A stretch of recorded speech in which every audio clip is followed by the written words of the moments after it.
Bonne journée. Si vous vous demandez si cela vaut la peine d'acheter une Subaru Tribeca et quels problèmes vous pourriez rencontrer lors de son fonctionnement, alors vous êtes au bon endroit.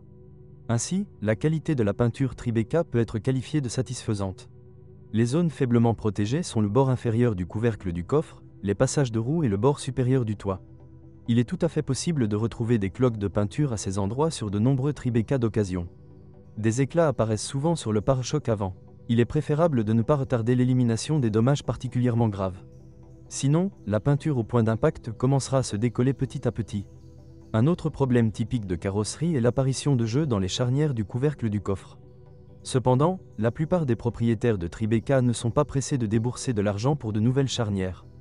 En essayant de rapprocher le Tribeca du segment haut de gamme, Subaru n'a épargné aucune dépense pour finir l'intérieur de son crossover avec des matériaux de qualité. Grâce à cela, même dans le Tribeca le plus ancien, l'intérieur ne présente pratiquement aucun craquement. Mais l'électronique commence à tomber en panne à des tirages relativement courts. Après 100 000 km, l'écran du système multimédia peut tomber en panne de temps en temps, s'éteignant périodiquement et spontanément. Il n'est pas surprenant que les propriétaires de Tribeca essaient de reporter le remplacement à la dernière minute ou recherchent un technicien compétent capable de réparer le moniteur. Un autre problème est l'atténuation sensible des lampes de climatisation. Habituellement, ce problème se manifeste après une course de 150 à 170 000 km. Après avoir soudé le microcircuit situé au-dessus du capot supérieur de la radio, les ampoules du rétroéclairage commencent à briller plus fort. Les propriétaires de Subaru Tribeca se plaignent également de ce qu'ils considèrent comme un poêle insuffisamment efficace. Remplacer le radiateur de chauffage, dont les canaux s'obstruent au fil des années, par un neuf permet de corriger la situation. Avant le restylage, la Subaru Tribeca était équipée d'un groupe motopropulseur de 3,0 litres développant 245 chevaux de la série EZ30. Après la mise à jour, ce moteur a cédé la place au moteur de la série EZ36 qui, avec un volume de 3,6 litres, développait 258 chevaux. Les deux moteurs boxer Subaru ne tolèrent pas une intervention non qualifiée. Il vaut donc la peine de rechercher un maître mécanicien qui connaît toutes les caractéristiques des moteurs boxer Subaru avant même d'acheter la voiture elle-même. Quant aux inconvénients des groupes motopropulseurs Tribeca, le principal est la tendance à la surchauffe. Ce problème est particulièrement pertinent pour les voitures dont le kilométrage dépasse 150 000 à 170 000 km. En cas de surchauffe, les problèmes peuvent être très graves. Par exemple, un joint cassé sous la culasse. Pour remplacer cette dernière, vous devrez retirer la tête, qui à son tour peut également se déformer en raison d'une surchauffe. Une autre conséquence de la surchauffe est la formation de rayures dans les cylindres. Le résultat est une consommation d'huile accrue et, si le propriétaire ne surveille pas constamment son niveau, un fonctionnement fréquent en mode manque d'huile. Les deux moteurs Tribeca utilisent une distribution par chaîne. Sa durée de vie est de 200 à 220 000 km. En plus de la chaîne, le tendeur devra également être remplacé.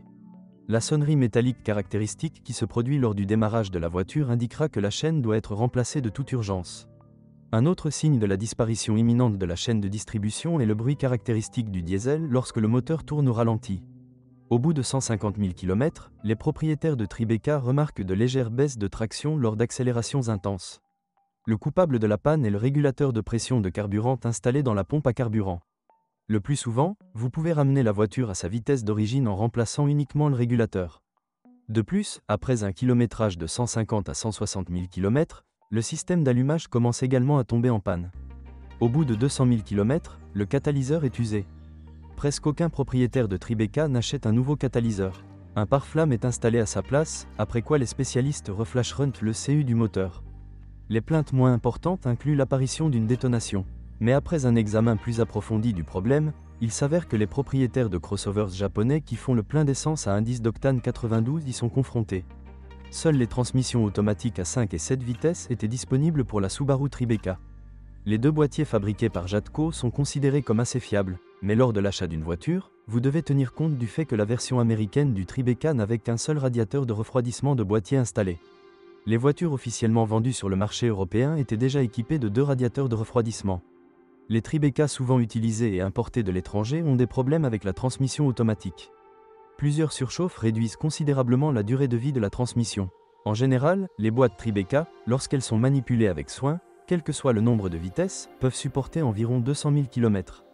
Après cette marque, vous devez être prêt à remplacer rapidement les solénoïdes et le corps de vanne. Le système de traction intégrale symétrique Subaru AWD a fait ses preuves. Cela pose rarement des problèmes aux propriétaires de crossovers japonais. Les seuls points faibles que l'on peut noter sont les traverses d'arbres de transmission, qui s'usent généralement après un kilométrage de 120 à 150 000 km. Des vibrations inhabituelles indiqueront que les traverses sont assez usées. Dans ce cas, les concessionnaires officiels Subaru proposeront un remplacement du joint universel.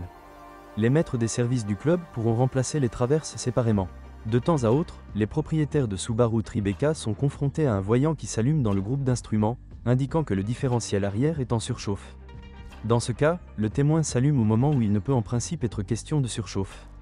L'expérience d'exploitation montre que le problème est une corrosion banale, qui apparaît avec le temps sur les contacts du capteur correspondant. La suspension Subaru Tribeca est non seulement très confortable, mais aussi assez fiable. La seule exception concernait les jambes de force stabilisatrices, qui ne peuvent supporter pas plus de 20 000 à 30 000 km. Sur les crossovers produits avant 2009, les propriétaires se plaignaient souvent des liaisons transversales de la suspension arrière. Ils parcouraient rarement plus de 60 à 70 000 km. Après 2009, la durée de vie des tiges est devenue sensiblement plus longue. Les consommables restants durent plus de 100 000 km. La durée de vie des roulements de roues avant est de 150 000 km, celle des roulements de roues arrière jusqu'à 200 000 km. Le remplacement des amortisseurs ne sera nécessaire qu'après un kilométrage de 150 000 km. Dans la plupart des cas, en même temps que les amortisseurs, les silent blocks des leviers devront être remplacés. Les roulements de support durent un peu moins, en moyenne environ 100 000 km. Les fuites dans la crémaillère de direction après un kilométrage de 100 000 km sont courantes sur la Subaru Tribeca. Heureusement, le rack peut être réparé. Quant au système de freinage, en conduite agressive, on ne peut pas compter sur une longue durée de vie des plaquettes et des disques de frein. Les disques de frein d'origine, par exemple, devaient souvent être remplacés après avoir parcouru 40 000 km. Les analogues de fabricants réputés durent généralement un peu plus longtemps. La Subaru Tribeca est une excellente option de multisegment d'occasion, non seulement en termes de prix mais aussi de fiabilité. Il n'y a pas beaucoup de points faibles dans la conception d'une voiture japonaise. Il est dommage que cela ne signifie pas que tout Tribeca d'occasion durera longtemps et ne nécessitera pas un investissement financier important. Le choix sur le marché secondaire n'est pas très large, il est donc peu probable que vous puissiez trouver rapidement un exemplaire dans un état technique décent. Les passionnés de voitures qui sont déterminés à acheter cette voiture en particulier doivent être patients. Si vous êtes propriétaire, assurez-vous de laisser un commentaire sur cette voiture, votre avis aidera certainement les autres à choisir une voiture.